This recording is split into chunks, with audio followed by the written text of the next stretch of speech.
The day has come when we are submitting our yearbook to the Yearbook Machine, ready for them to check, design some of the layout of the page and to check that all the photographs are high standard.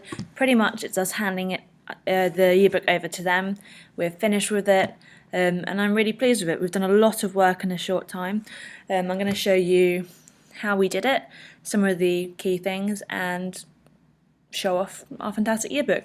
Basically, with the Yearbook Machine, it's a way to create your yearbook online, and every single user, so any person that you put on there, can update photographs, they can update profiles, they can leave comments on other people's profiles, you can set them as editors. So for example, in our school, we're a very small school and it's our first year. We're also an international school, so we have profiles for everyone because it's not like a normal school where you stay there from grade 7 to grade 11.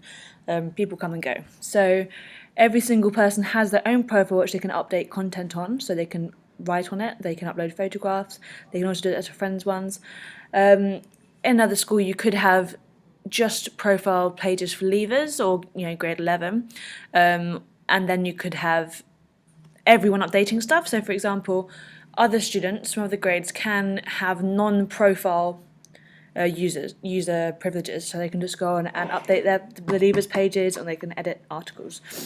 So it's quite rushed because we didn't really think about a year, but we kind of forgot about that because we're busy doing all other things that a new school does.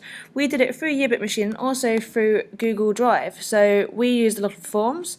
So for example, I did a form about just general things like my favourite thing about my school is my favourite memory, my favourite thing about English is, my favourite thing about sciences. So these are little phrases I could pull and put onto the individual pages. So like for example, I pulled some fantastic quotes about football club and put them below the football club article that a student had written.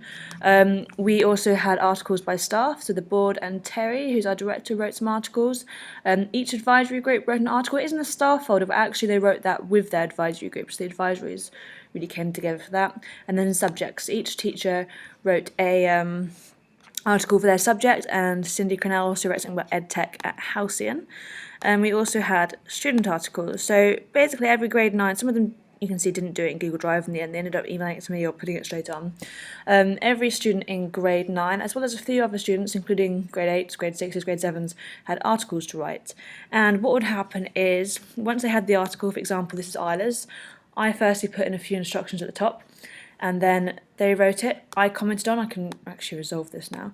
And I also shared this with the appropriate teacher. So for Mother Tongue, I shared this with Noelia Zago, who's our languages coordinator, and she left some comments, maybe checked to give a few quotes to put in there. And then we submitted it onto the Yearbook Machine site and had several people spell check it and just check that it fitted in nicely. We also had some yearbook photos. So for example, Rachel, where are they? These are green screen backgrounds. Rachel took some fantastic photographs using the green screen as a background. We were going to put in really funky space backgrounds and rainforest backgrounds, etc., but in the end we actually put them at completely blank white. We actually turned some of these photographs into black and white photographs. I think that next year when we have more time, we might actually use this facility a lot more. She's got a fantastic camera, she's a fantastic photographer, and the students really enjoy coming in at lunchtime and doing that. So here, I don't know where she's put the blank ones actually. But with the Yearbook Machine, every single student can add photos, every teacher can. You can see here we had 1,463 photos uploaded. That was including, not including the ones that I deleted. I deleted a lot of ones that are very bad quality or ones that we maybe had doubles of.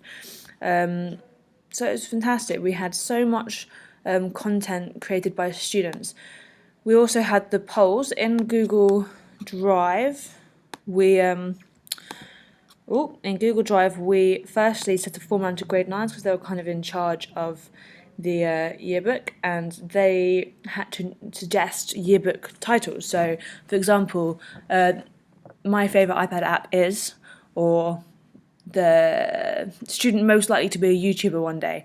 And then there's a separate form sent out to all the school where they can nominate people for those different categories. So really the choices of polls were created by grade 9s, and then the nominations came from the rest of the board.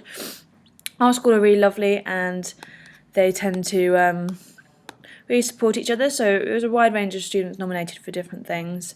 And the polls are really aspirational. I'm really happy with them.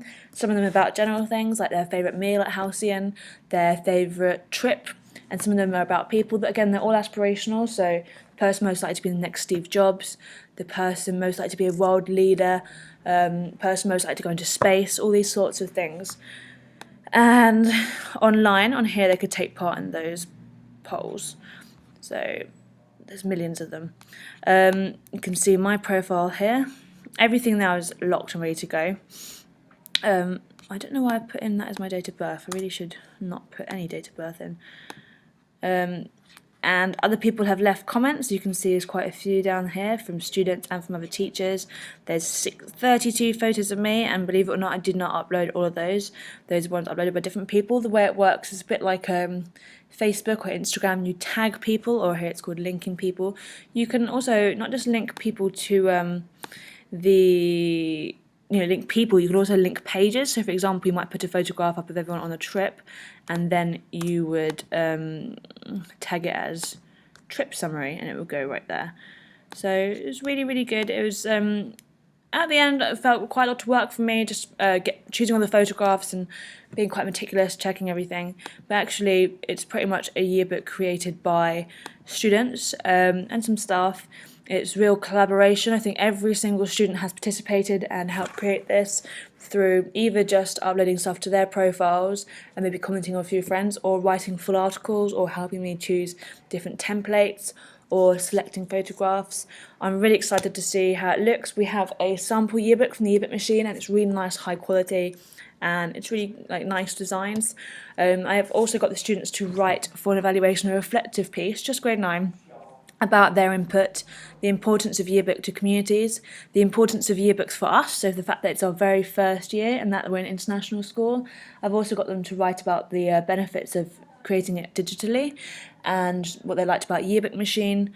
It's a really nice reflective piece for them to do. It will also help me when planning creating the yearbook next year. If you have any questions about creating a yearbook with Yearbook Machine and you want to do it in your school, please contact me or contact them, because they're very quick at getting back to you. They're very, very helpful. They're quite a small team, I think, but they've helped me every step of the way.